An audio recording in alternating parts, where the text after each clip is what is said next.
नमस्कार, वंदे मातरम। मैं बलदेव राजपूत, दुर्ग छत्तीसगढ़ से। आज हम लोग बात करेंगे कि बीएससी फाइनल ईयर के फिजिक्स के सेकंड पेपर में आपके लिए ऐसे कौन से यूनिट रखे गए हैं जिनको पढ़ना थोड़ा आसान है और आप आराम से उसमें ज़्यादा से ज़्यादा नंबर स्कोर कर सकते हैं। तो चलिए शुरू करते हैं आज का टॉपिक। देखिएगा, BSc final year physics paper number second, और इस जो पेपर नंबर सेकंड है उसका टाइटल रखा गया है सॉलिड स्टेट फिजिक्स, मतलब ठोस अवस्था में भौतिकी। दूसरा जो इसी का सब टाइटल है वो है सॉलिड स्टेट डिवाइस, मतलब जो ठोस रहते हैं उनके डिवाइसेस कौन कौन सी है, युक्तियां कौन कौन सी हैं, और इलेक्ट्रॉनिक्स या इलेक्ट्रॉन्स, मतलब इलेक्ट्रॉन की इसमें प्रॉपर्टीज क्या होती है, उसके बारे में हम फिजिक्स के पेपर नंबर सेकंड में पढ़ते हैं। इसमें जो यूनिट नंबर 1 आपको रखा गया है, इसको दो भागों में बांटा गया है। पहला क्रिस्टल संरचना तथा एक्स किरण, क्रिस्टलीय स्ट्रक्चर एंड एक्स रेज। इसमें जो इंपॉर्टेंट टॉपिक है उनमें सबसे पहला आता है यूनिट सेल, एससीसी, एफसीसी और बीसीसी, मतलब सरल घनाकार जालक, फलक केंद्रित घनाकार जालक और अंतः केंद्रित घनाकार जालक। मतलब आपको यूनिट सेल के बारे में क्या होता है, एफसीसी क्या होता है, बीसीसी क्या होता है, एससीसी क्या होता है। मुझे जहां तक कि पता है आपने इस पुरानी क्लासेस में भी इस स्ट्रक्चर के बारे में पढ़ा होगा, तो आप कोशिश करें कि इस टॉपिक को पुराने क्लासेस से ही आप कवर करें। दूसरा जो इंपॉर्टेंट टॉपिक है वो है मिलर इंडेक्स या मिलर सूचक। इसके एग्जाम्पल आते हैं और इसके अंतर्गत दो क्रिस्टलों के बीच की दूरी को ज्ञात करने के लिए DH/L का वैल्यू निकालना होता है। तो इन तीनों में से मिला के किसी एक के 3 नंबर के पूछने की संभावना सबसे ज्यादा होती है। वहीं अगर हम आगे बढ़े तो लाउवे का सिद्धांत, थ्योरी ऑफ लाउवे, ब्रैग का नियम, रूल ऑफ ब्रैग और आयनिक क्रिस्टल, ये तीनों में से किसी एक टॉपिक के आने की संभावना सबसे ज्यादा होती है। तो अगर मैं आपकी जगह इस पेपर का या इस यूनिट का प्रिपरेशन कर रहा हूं तो सबसे पहले मैं थ्योरी को पुरानी बुक से पढ़ूंगा, उसके बाद मिलर इंडेक्स, लाउवे का इक्वेशन और ब्रैग का समीकरण, इनको मैं पढ़ूंगा। ये जब कंप्लीट हो जाएंगे उसके बाद मैं आऊंगा दूसरे पार्ट की तरफ, वो है ऊष्मीय गुण, मतलब थर्मल प्रॉपर्टीज। थर्मल प्रॉपर्टी में सबसे पहला क्वेश्चन जो आता है ठोसों की विशिष्ट ऊष्मा, specific heat of solid. Normally जो स्पेसिफिक हीट के सॉलिड के जो क्वेश्चन आते हैं वो अधिकतर थ्योरी के हैं, तो अगर आप थ्योरी को समझ लोगे तो आपको ज़्यादा तकलीफ नहीं होगी। तो आप सबसे अच्छा काम क्या करें कि थ्योरी को पहले अच्छे से समझ लें, उसके बाद फिर आगे बढ़ें। इसमें एक परमाणुविक कड़ी में एक विमीय दोलन, मतलब जो सिंपल हार्मोनिक मोशन होता है किसी पार्टिकल का, वो किस प्रकार से होता है, ये क्वेश्चन आएगा। तो इन दोनों में से किसी एक के आने की संभावना ज़्यादा होती है। लेकिन अगर आप इन क्वेश्चंस को स्किप भी कर दें तो इसके बाद वाले क्वेश्चंस को देखेंगे, ड्यूलॉग पेंटिड रूल, आइंस्टीन क्वांटम थ्योरी और डिबाई मॉडल। ये 3 ऐसे क्वेश्चन हैं कि अगर आप थर्मल प्रॉपर्टीज पढ़ रहे हैं और अगर इन 3 टॉपिक को नहीं पढ़ा तो उस कंडीशन में थर्मल प्रॉपर्टी कंप्लीट ही नहीं होती। मतलब अगर ये 3 रूल बना डाला तो लाइफ झींगा लाला, सिंपल सा कॉन्सेप्ट है। आपको थर्मल प्रॉपर्टी में ये पहले 3 क्वेश्चन कर लें और जो आपका क्रिस्टल स्ट्रक्चर है इसमें 3 क्वेश्चन कर लें। अगर ये 6 क्वेश्चन आप पढ़ के जाते हैं तो 90% चांस है कि मिनिमम 5 से 7 नंबर का दुर्ग यूनिवर्सिटी में आप आराम से बना लेंगे। और अगर आपका लक अच्छा रहा तो हो सकता है 10 के 10 नंबर भी आप इन 6 टॉपिक्स को पढ़ के स्कोर कर सकते हैं। याद रखिएगा, पहले जब आप क्रिस्टल संरचना पढ़ें तो 3 रूल, और जब आप ऊष्मीय गुण मतलब थर्मल प्रॉपर्टी पढ़ रहे हैं तो ये 3 नियम पढ़ लीजिएगा।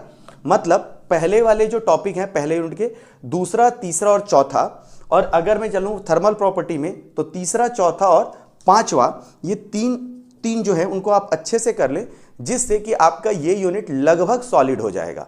ये है यूनिट 1 का हाल। अब हम चलते हैं यूनिट नंबर 2 की तरफ। तो चलिए देखते हैं यूनिट नंबर 2 में आपके लिए क्या है।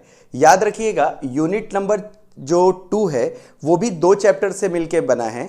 जो पहला चैप्टर है उसका नाम है चुंबकत्व, मतलब मैग्नेटिज्म, और इसमें जो पहला टॉपिक है प्रतिचुंबकत्व, अनुचुंबकत्व और लौह चुंबकत्व। इंग्लिश में इसी को डाईमैग्नेटिक, पैरामैग्नेटिक और फेरोमैग्नेटिक कहा जाता है।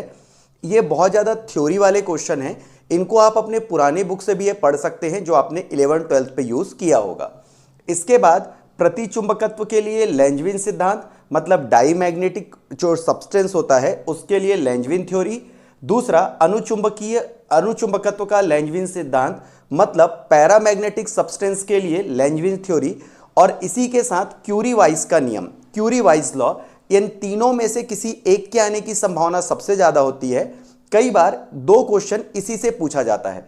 तो याद रखिएगा, पहला, दूसरा और तीसरा तीनों टॉपिक काफी आईएमपी है। साथ ही जो इसका चौथा टॉपिक है सेथिलियानी हाइस्टेरेसिस लॉस, यह भी जो टॉपिक है बहुत ज्यादा इंपॉर्टेंट है।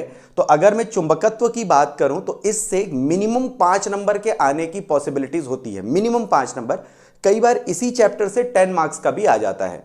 तो यहां पर देखिएगा, एक बार फिर से रिपीट कर देता हूं, थ्योरीज में आप पहला पॉइंट कंसीडर कर सकते हैं। डेरिवेशन वाले जो पार्ट हैं वो है सेकंड, थर्ड, फोर्थ और फिफ्थ।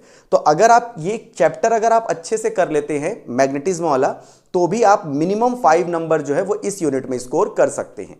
इसी के साथ जब हम लोग अगले चैप्टर की तरफ जाते हैं जिसमें बैंड स्ट्रक्चर या बैंड संरचना के बारे में बताना होता है, तो इस चैप्टर का जो सबसे इंपॉर्टेंट क्वेश्चन है वो है क्रोनिंग पेनी मॉडल, और दूसरा है सोमरफेल्ड का मुक्त इलेक्ट्रॉन मॉडल।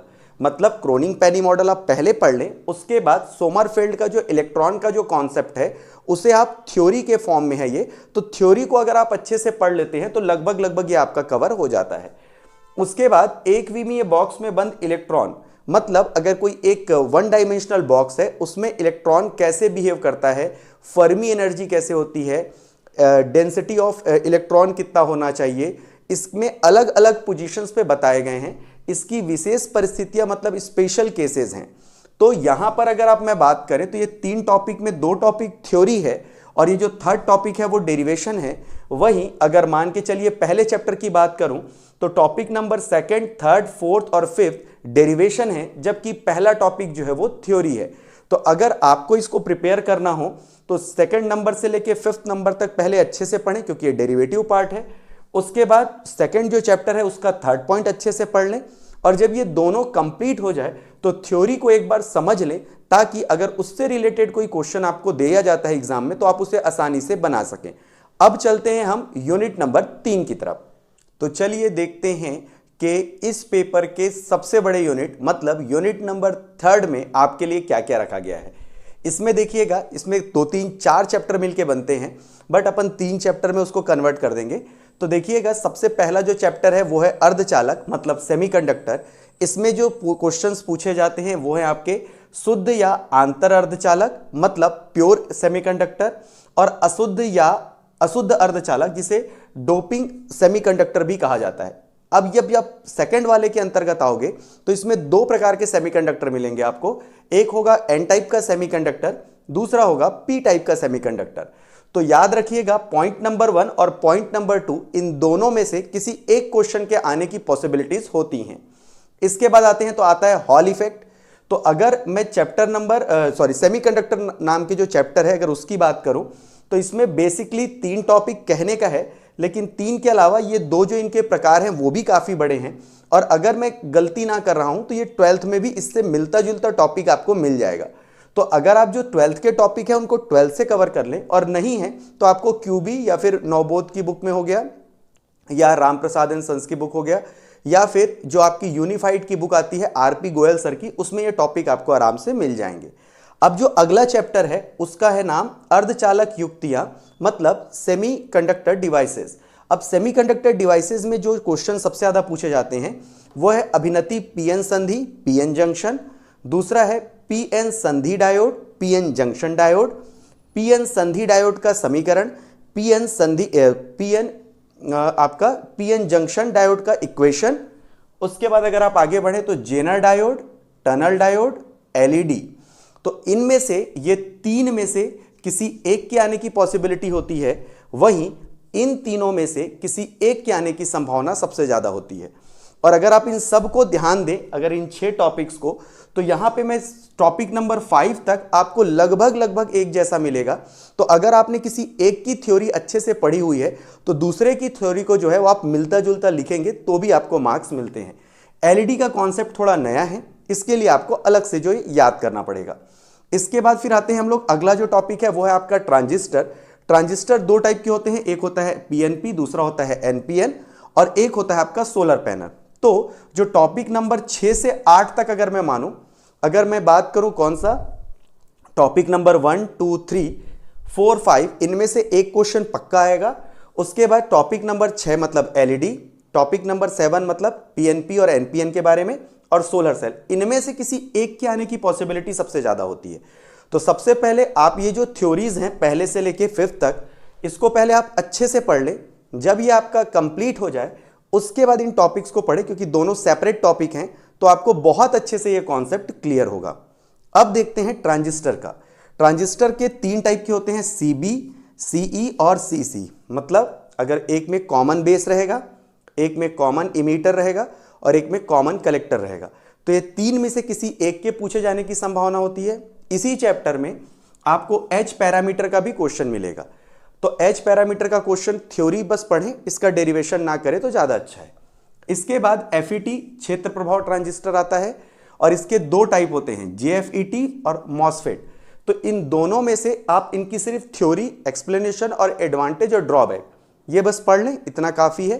तो अगर मैं आपकी जगह रहूं और इस यूनिट को प्रिपेयर कर रहा हूं, तो उस कंडीशन पे मैं थ्योरी के फॉर्म में ये जो सेमीकंडक्टर के जितने भी प्रकार हैं उनका मैं क्या करूंगा, अच्छे से थ्योरी को समझूंगा, हॉल इफेक्ट पढ़ूंगा।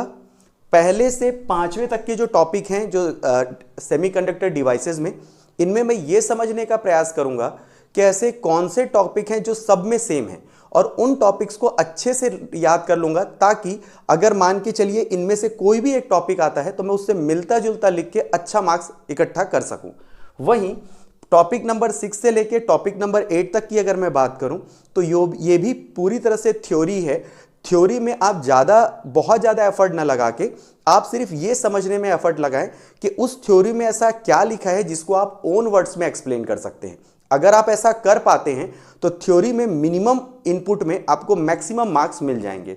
वहीं ट्रांजिस्टर की बात करूं तो ट्रांजिस्टर के जो टॉपिक हैं या सेमीकंडक्टर के टॉपिक हैं या सेमीकंडक्टर डिवाइस के जो टॉपिक हैं, अगर आपने नोटिस किया होगा तो ये 12th से काफ़ी हद तक रिलेट करते हैं। तो अगर आपका 12th का कॉन्सेप्ट क्लियर होगा तभी आप आज बीएससी फाइनल ईयर में हैं, सीधी सी बात है। तो अगर आपका 12th का कॉन्सेप्ट क्लियर है तो आप इन टॉपिक्स का थ्योरी पे ध्यान दें और थ्योरी को कैसे लिखना है उस पर ध्यान दें। अगर आप डायग्राम सही बनाते हैं और उस डायग्राम को सही तरीके से एक्सप्लेन करते हैं तो इस यूनिट में जो 10 नंबर का यूनिट है, मैं आपको मिनिमम 6 से 7 नंबर ये यूनिट दे के जाएगा। मिनिमम की मैं बात कर रहा हूं। अगर आप बहुत अच्छे से एक्सप्लेन करते हैं तो 8 से 9 नंबर इस यूनिट में आप आराम से इकट्ठा कर सकते हैं। बस आपको 3 बातें याद रखनी है। पहला, आपको डायग्राम सही तरीके से बनाना है। दूसरा, डायग्राम का एक्सप्लेनेशन सही तरीके से करना है। और क्वेश्चन में जो पूछे गए टॉपिक है उनको थोड़ा हाईलाइट करना है। अगर आप ये तीनों काम करते हैं तो आपको इस यूनिट में बहुत अच्छे मार्क्स मिलेंगे। ये यूनिट नंबर 3 का ब्यौरा था। अगर आपने ध्यान दिया हो तो इस वीडियो में मैंने आपके लिए यूनिट नंबर 1, यूनिट नंबर 2 और यूनिट नंबर 3 को एक्सप्लेन किया है। आगे आने वाली वीडियो में मैं यूनिट नंबर 4 और 5 को आपके लिए एक्सप्लेन करूंगा। इस वीडियो को ज़्यादा से ज़्यादा अपने फ्रेंड्स को शेयर करें ताकि उनको इस एग्जाम में इस वीडियो का लाभ मिल सके। मैं उम्मीद करता हूं कि आज का यह वीडियो आपको पसंद आया होगा। इसी तरह की वीडियोस को देखने के लिए आप मेरे चैनल को सब्सक्राइब कर सकते हैं। तो मिलते हैं अगले वीडियो में, तब तक के लिए जय हिंद, वंदे मातरम।